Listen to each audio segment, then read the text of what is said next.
Coming off their dominating victory 44-7 in London against the Baltimore Ravens, the Jaguars are ready to make another statement as the wheels are set down in New York, where they take on the Jets, who also made a massive statement last week. Will the Jets be able to come out on top again this week, or will Jacksonville continue its dominance and improve to 3-1? Who wins? Find out here. What's going on, everybody? It's Harley417 back with another video. And I apologize big time, first off, because I've been busy this entire week, and I realized about 15 to 20 minutes ago that I haven't done a Jaguars-Jets preview yet. And this is an exciting game, a very exciting game for several reasons. So I just want to apologize right off the bat for waiting so long. Like, it's literally 9 o'clock Saturday night, the day before the game. I'm sorry about that, guys. But, yeah, so I'm just going to go ahead and get into the preview real quick. There's a few things that I'm really looking forward to in this game. The number one thing I'm looking forward to is the two LSU brothers going head-to-head, and that's Jamal Adams and Leonard Fournette. They were both drafted in the top 6 last year. Fournette was drafted number 4 by the Jaguars, obviously, and Jamal drafted number 6 by us. I'm really excited to see these two young players go head-to-head tomorrow. I want to see one play. I don't even care if it's like I obviously will care if it's like a 70-yard, 60-yard touchdown that Fournette breaks off, but I want to see plays happen with these two guys. I want to see Jamal tackling him behind the line. I want to see them clashing head-to-head like on the goal line or something like that. I want to see the energy that the defense had last week as a whole, not just with Jamal, but just like as a whole, duplicate itself in this game. I'm really excited to see that. I'm excited to see some more chemistry between. I'm excited to see Josh McCown and how he plays with these receivers against a really good secondary and defense in the Jaguars. You know, they've got Paul Posluszny, they've got Jalen Ramsey, they got that Prince Amukamara guy from the Giants, I believe, and or no, he plays for Chicago. Who am I thinking of? The Jaguars got another good corner, AJ Boye, that's who it is. So I'm excited to see, you know, Curse and Curley and Robbie Anderson, all on the outside. We're gonna see a lot of those sets if the run game can't get going.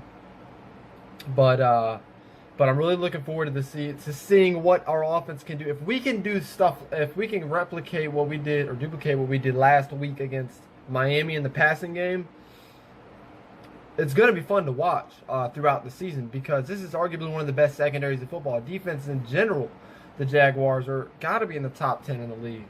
So, you know, it's a last home game for a couple weeks until New England comes to town. Definitely going to be energetic there. But I'm going to go ahead and give the 3 keys to victory. And with one, I want to start right off the bat, like what I just said, is the offense, the passing game. If we can't get an early start, I'll start with the running game. If we can't get an early start with the running game, that's going to be key. If the running game gets going early, because, you know, Forte's not playing this game. Powell is starting. He's an energetic, a fast, a hard, a physical back, you know. If he can get us running early and we're up to a 1 score, you know, possibly 10 score, you know, not 10 score, 10-point lead, 2 possession lead, you know, that's going to be huge, because if we can play from ahead, we can run the football the entire game and get it going. That's going to be huge. We don't want to find ourselves down on the scoreboard and have to throw. So we're playing in the Jaguar strengths and throwing into their secondary. But we really need to establish the run game early. That's the first key. Establish the run game. And if we can't get that going, we need to get the passing game going. We need to have the same stuff that we saw last week duplicated onto the field this week, to where the offense is just firing on all cylinders and can do everything. We can pass the ball, we can run the ball with effectiveness. Block. The offensive line, this is my second key. The offensive line has got to perform.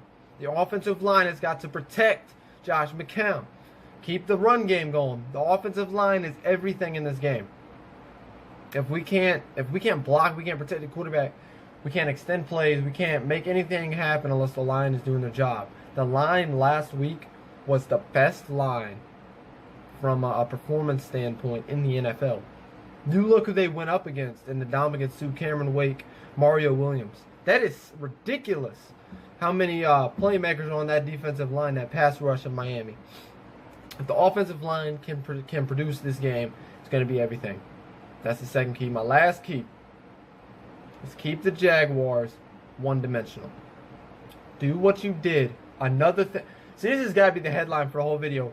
Duplicate what we saw last week. Shut down Leonard Fournette early in the game. Shut him down early. Force Bortles to be one-dimensional and throw the ball the whole game. If you can do that, the Jets can do those three things. You know, block, run the football, keep the Jaguars one-dimensional, force them to throw, shut the run down. I got the Jets winning this game 22-17. That's my prediction for the game. Jets win 22-17, even up the record at 2-2. Win a huge, because this is going to be huge. If we want to make a playoff run, if we for some reason want to make a playoff run towards the end of the season, we cannot lose these games. These are wild card, tiebreaker games. You've got to win these. So, all that being said, I got the Jets winning 22-17, but those three things have got to happen. We've got to get after Fournette, shut him down early in the game. We've got to protect the quarterback, get the run game going, and we're going to win this game. For now, I'll see you guys tomorrow post-game and with the recap video. I'm trying to get my boy Rod back on the show. I couldn't get anybody on the show. I apologize, but we're going to try to get this thing rolling tomorrow. Back again with a guest on the show. And Jets win this game. Get excited. It's the whiteout tomorrow. We're inducting Kevin Mawai at halftime into the Ring of Honor. It's going to be fun. It's going to be awesome. Bring everything you can to the game. It's going to be energetic. Jet up. And you heard it first from Harley.